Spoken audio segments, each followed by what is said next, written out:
Hi folks, welcome to episode 12 of the F1GridView. Today we'll be reviewing the race that was held yesterday at Monaco. So Mihika, how was the race? It was very long. It went on for 3 hours. Yeah, like thank God there's a time countdown, otherwise it felt like it would keep going for on and on and on and on without. Yeah, I mean, I'm pretty sure if the time countdown wouldn't have been there, it would have easily gone for like 3.5 to 3 hours 45 minutes. Correct. Because I think at least like 20 laps were, cancelled off. Yeah, so they finished 64 out of 77. So 13 laps did not go through because they Yeah. started the watch and had to finish the race in 2 hours.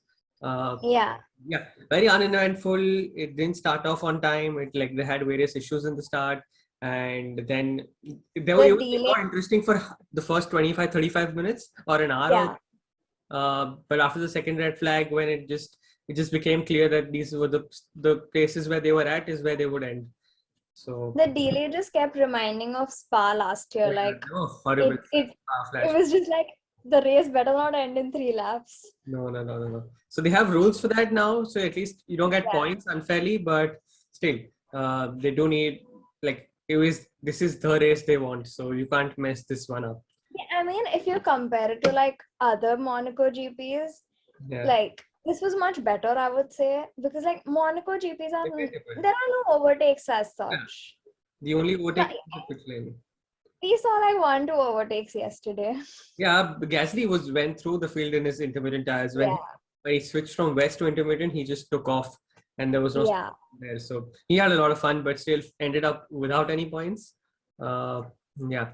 So coming to the big elephant in the room, what happened with Ferrari's strategy? What just went wrong?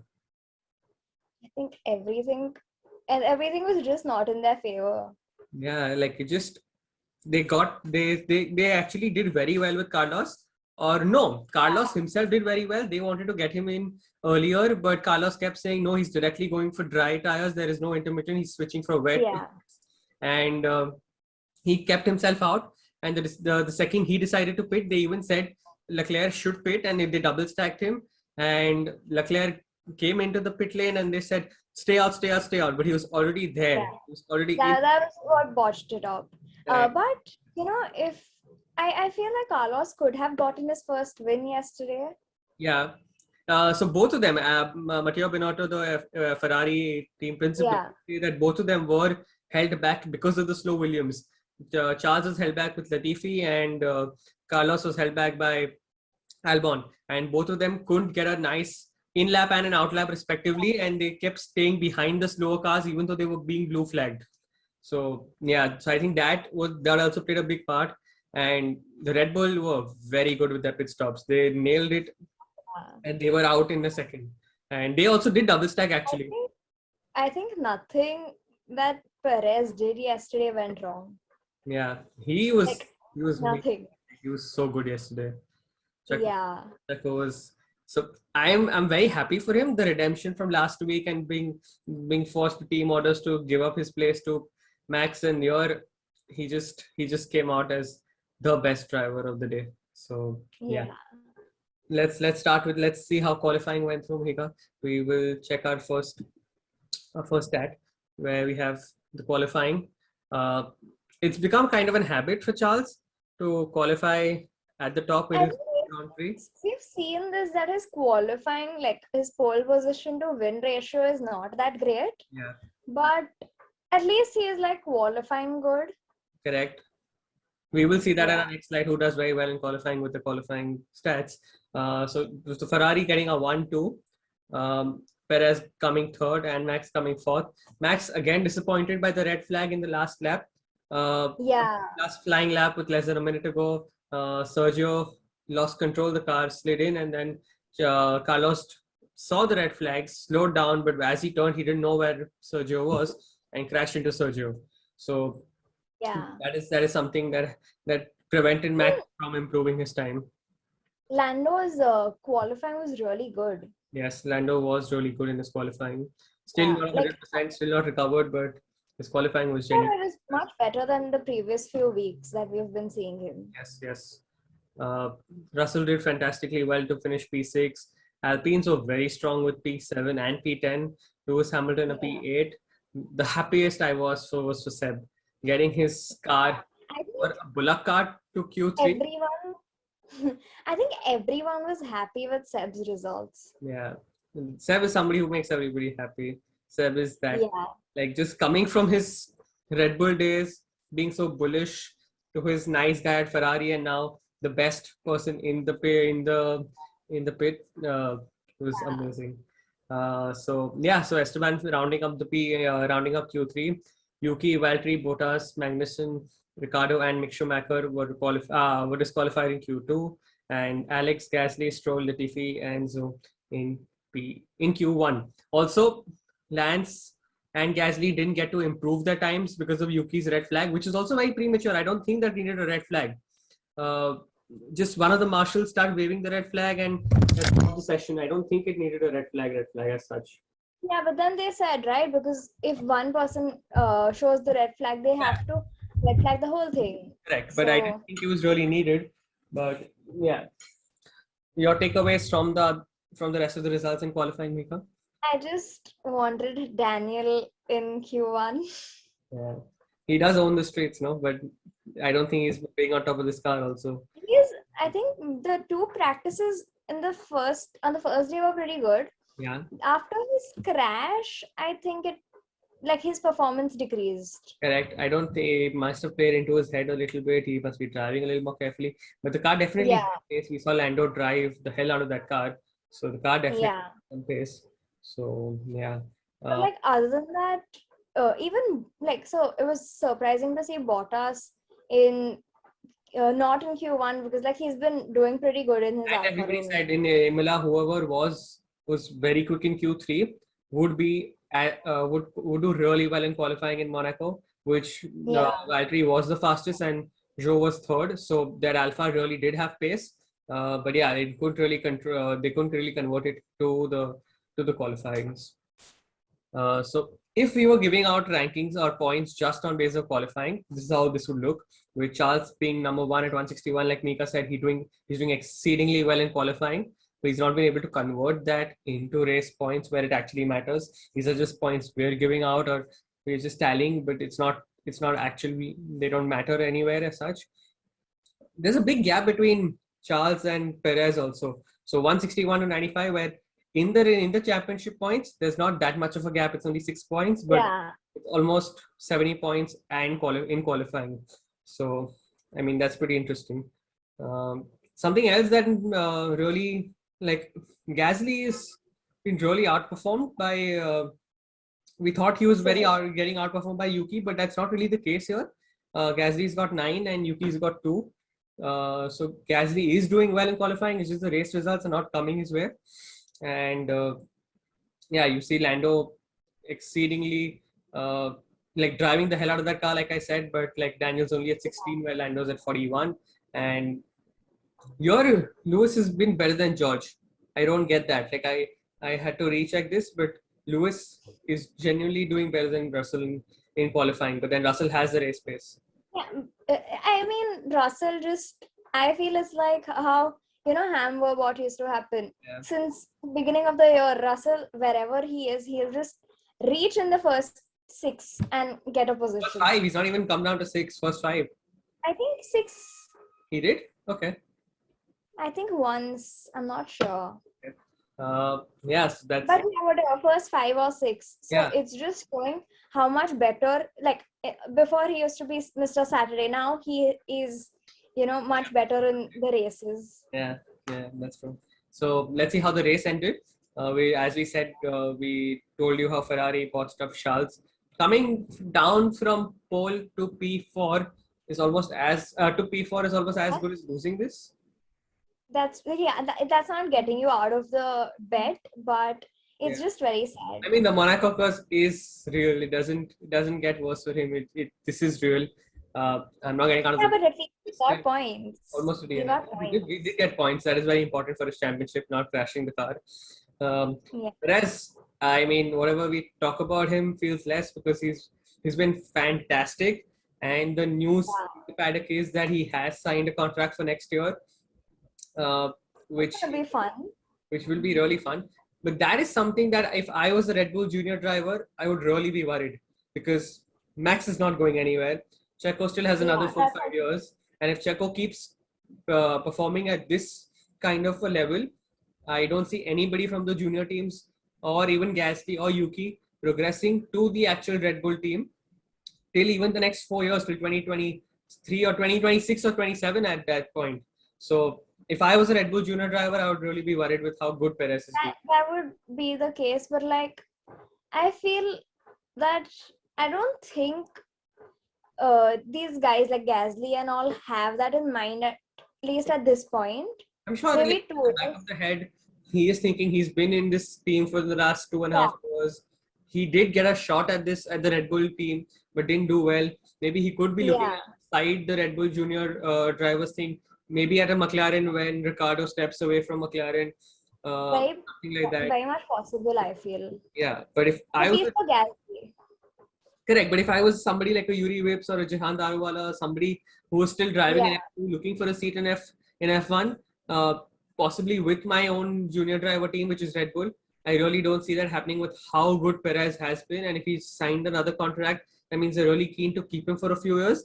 And he's not that old. He's 32, 33, so he has another 3-4 years with him still. And he has good experience. He has very good experience. He just crossed 1,000 points, as we'll see the tally. So he has experience and he's crossed 1,000, not being in one of the top teams, being in Force India, being in McLaren, who are not at their best, but they still he has it in him to get the points up.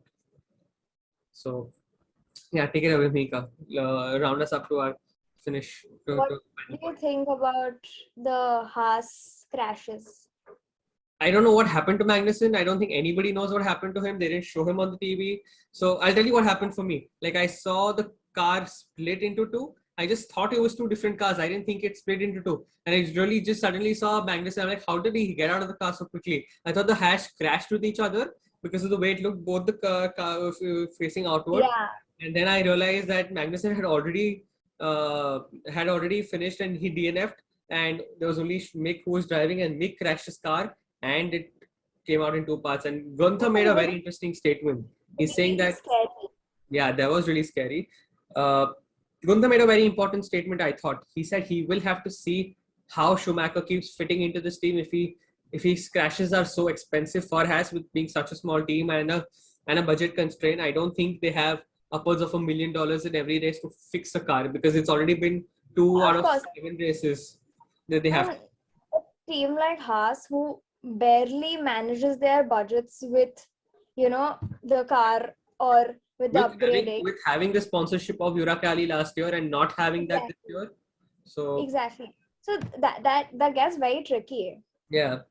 Like the team already, Red Bull, you've seen Christian Horner already crying about budgets and saying he wants it to be expanded if they want to make the last few races. So you'll always, and when teams like that are already worried, you can't even, like the smaller teams are obviously going to have a bigger crunch. And if they keep crashing out like this, I don't think Mick has a very long future with the team as such, even though he is a Ferrari junior driver. So we have pit stops here. Very interestingly, because the race started behind a safety car, it was compulsory for everybody to have full wets. And behind the safety car, the two Canadians, Latifi and Stroll, crashed. And they went immediately to the pits, changed from wets to intermediate because the track was drying up that quickly. But it didn't really affect the game as such, because they weren't able to push their intermittent tires longer, and it's changed to dry, so they didn't have this thing. But where the race was won was at the lap 21-22, where you see Perez switching from his inters to a set of hard tires, and similarly Sainz switching from his wet directly to hard and pushing and Perez. And they had I know they had a whole pit lane exit controversy, which was cleared by the FIA that it was legal, but Perez was really, really good with his outlap and with the pit stops. And so was Max. So Perez was really, really good. The team was really good with the strategy also, where my favorite part was when the red flag happened and it had been almost just 3 or 4 laps where Charles had pit, and he got out of the car, removed his helmet, and he was just storming into the Ferrari place and garage, and I was like, he's gonna catch hold of somebody and he's gonna whack them. It looked really bad for them. So yeah. So very interesting pit stop strategies. The whole race was decided in the pits. So yeah, this is a very important uh, sheet in front of us, which denotes the pit stops. Moving on to the next one. This was my favorite. How Alonso slowed up everybody. You see the gap. You see the gap from Norris towards Alonso, and this is how he was holding everybody up. His race engineer said, especially like Monaco is such a small track. yeah, you can't overtake. Where you are there. Yeah. So like Alonso going so slowly, his engineer telling him to slow down, to keep these tires till the end. And something I really loved about strategy, when you listen to Hamilton's radio, he's frustrated. He knows he knows he wants to overtake, but he can't overtake. There is no space to overtake. And towards the end of the race, he sees Alonso picking up the pace. This is because he wants Ocon to maintain that 5 second gap he has because of the penalty he got, because of driving too defensively with Lewis and aggressively defensive with Lewis. So you saw Alonso picking up his speed to give him some gap, but then you see Hamilton slowing down to make sure that everybody is packed up and bunched up together. So Ocon does get out of the points. So I think that mind games are really good. People are always going to go back to Twitter and go back to 2007 rivalries with Alonso and Hamilton. But I think Alonso did his thing. Hamilton also did his thing, and yeah, that's fine. You can't blame any of them. Of course not. He's driving at his speed. If anybody does want to overtake him, they can go ahead, but there is no place. Yeah. Okay, so these I'm are liking the point gap in like the top two. Yeah, top three. There aren't much differentiating. Max and I like he has a 15-point gap. Yeah, that's also there. And like right now, at this point at least, again like last time's race, Red Bull can't say like Max is our world champion competitor and Perez isn't. Correct. So yeah, so they will have to give them equal opportunity, I feel. Whoever does do a better job. They were asked also how this will affect their in team rivalry, but I think they'll manage it well. And let's not kid ourselves. We all know that Max is going to be their favorite after a couple of races, even though if there does some things do change. So yeah, George Russell's got a nice lead ahead. You'd expect Carlos, with having a top car, also to be in the hundreds to fight for the top four, but he's had a couple of mediocre races. Luke's done well to get to 50 points. So has Valtteri in an Alpha. I still get very shocked with how good Valtteri has been and how many points he's got.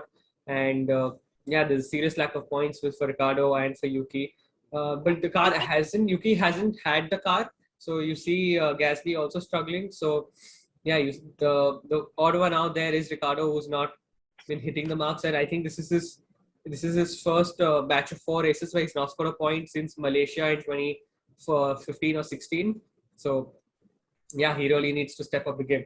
And there's a lot of controversies happening in the press also, where he's saying he's not sure about next year, where Zach's saying he's not sure of how Ricardo's performed.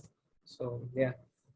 Yeah, but it's also nice to see how like the top 10 itself has like Alfa Romeo, Alpine and Haas. We would have never seen that in like the last few years. No, last year you would have your Gaslys, you would have your Vettels, you would have Stroll in the top 10s, but not these guys there.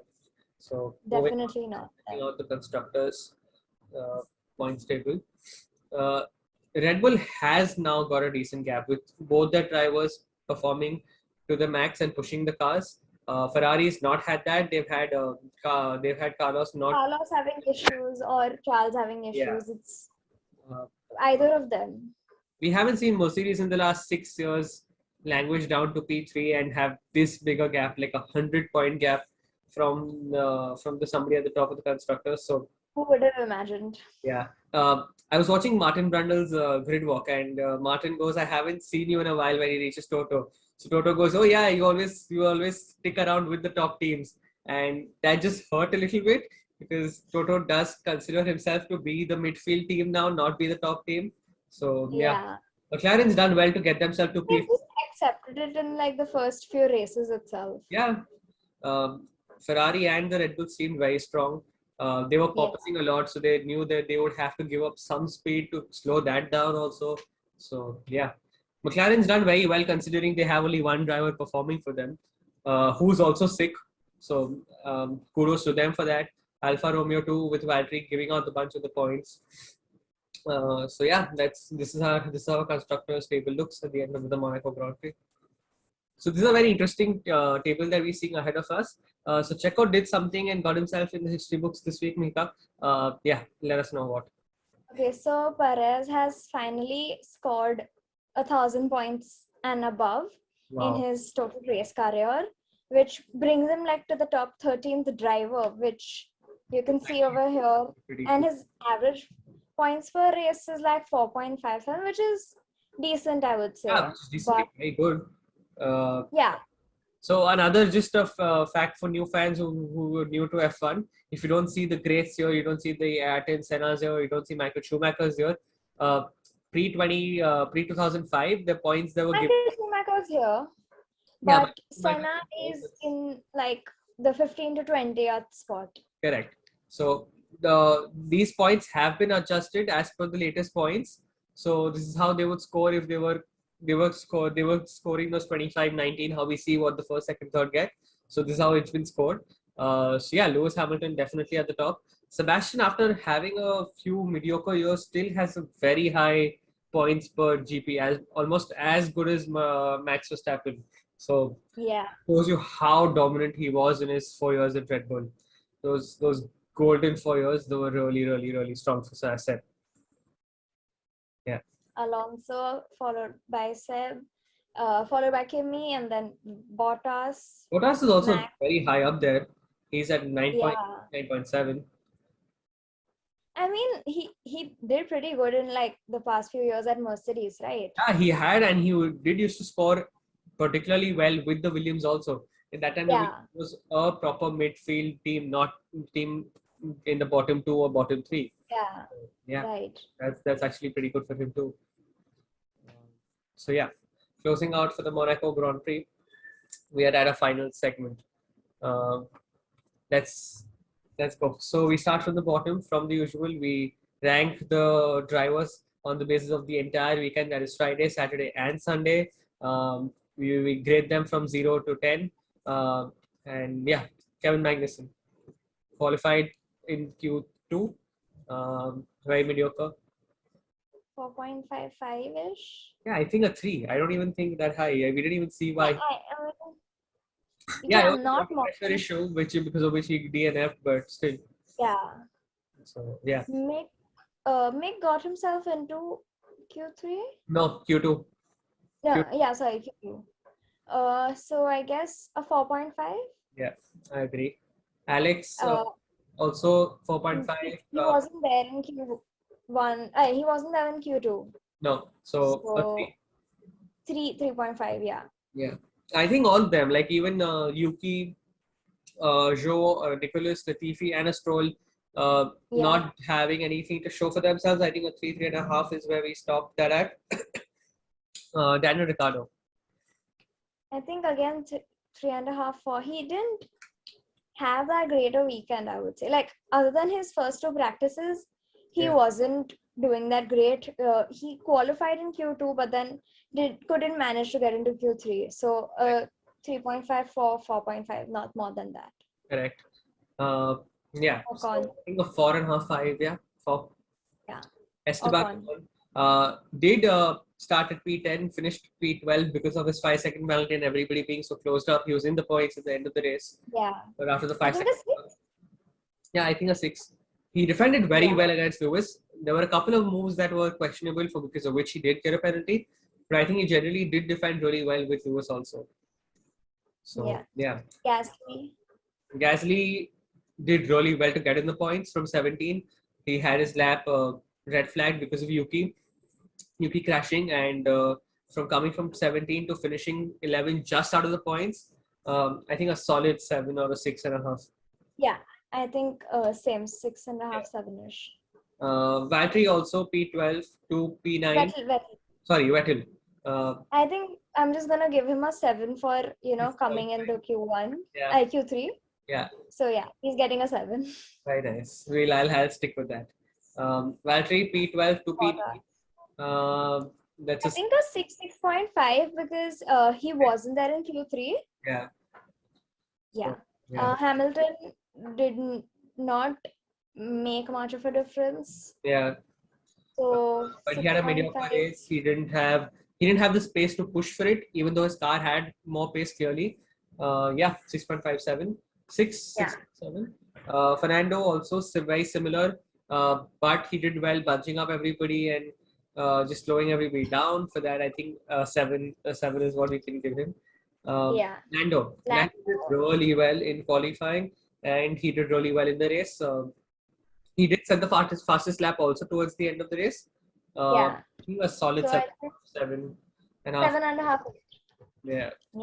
George also qualified well. The race similarly like Lando. I think a 7.5, 8 is what we can give George also. Charles was good. Charles was a good 8 or 8.5, but the strategy did really bad to him. Like it was not his call. I think 6.57. Yeah, a 6.57. Because if you are starting at pole in Monaco, you should finish P1. You can't end up losing places. Max. Qualified P4. We don't know what could have been of that final lap that got red flag. So, but he was flying, so yeah, it was gonna be really good. It was gonna be a really good lap, but I don't think he would still get pole. So he would finish P2 at that point also. So I think 8. Yeah, 8 would be fine. Yeah. Carlos started P2. Took a bold decision not to stop for inters. Stop directly for dries. Started P2. Yeah. P2. If Checo had a slower stop by a second also, or if he didn't have Albon stopping his outlap, we don't know what could have been of Carlos. He could have got his first win here. So I think a 9. Yeah, and Perez is gonna get a 10. Definitely. If there is a 10, and if anybody deserves a 10 ever, that has to be Checo Perez getting a 10. So yeah, this has been our ratings of the drivers. So we have a race in Baku that is 2 weeks away at this point. Mihika, you have thoughts on that? We will try to do a fun podcast that we have in mind for next week. But Baku last year was pretty unexpected, like the race results. So I feel that even this year we can expect different things. Correct. Like rather than our normal Max, Carlos, Sainz, or Max, Carlos, Charles, all of them on the podium, we can expect a nice different podium. Sure. They all can crash. Yeah, they all can. Also, if you remember last week, towards the end of the podcast, there was a small... Hey, so we have one of our viewers, Sagar, who had a little very interesting tidbit about the race. Would you'd like to share with all of us? So yeah, on to Sagar. For once, I actually felt that the Monaco GP was exciting. It was fun. It had me throughout the race. Usually there are no overtakes, but luckily this time we had 12, which is less when compared to the other circuits. But for Monaco, it is good. The average was 7 for the last 6 to 8 years. We got 12, thanks to Gasly and a good strategy from AlphaTauri. He entertained us in the beginning, maybe first 20 laps or so. And then Ferrari messing up their strategy and bringing Leclerc in. All that. It was fun to watch. But overall, I would still rate a 4 on 5, considering it's Monaco. And it could have been better. Alonso holding up Hamilton and the entire team behind him for P8. Leclerc and Sainz making small issues with the pit stops. I mean, the Ferrari making issues with the pit stops. And Red Bull again showing their masterclass. Norris and Russell having the race of their own. And a good overtake by Russell or Norris on lap 23 or so. So yeah, it is a good race, I can say. But few issues that I would like to point out is again the Ferrari protesting against Red Bull for crossing the pit lane exit.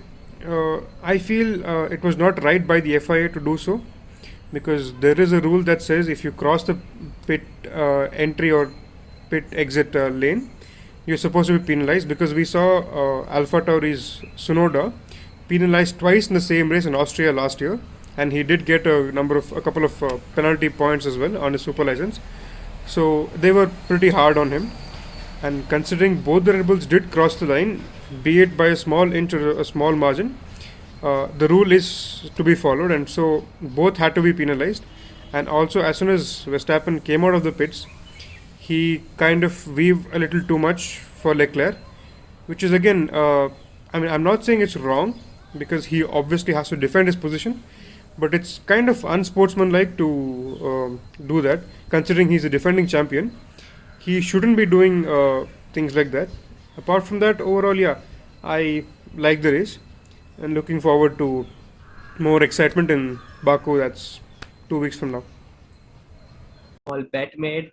I would still say if you start on pole, you end on pole in Monaco. That's not a.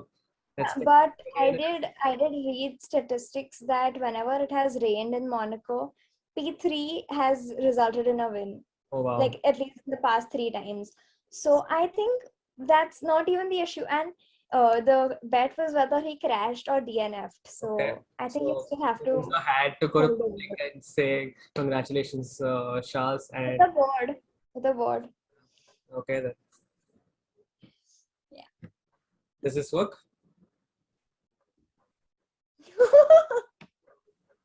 Yeah. Yeah, it works. And if you can't see things that are too small, Right.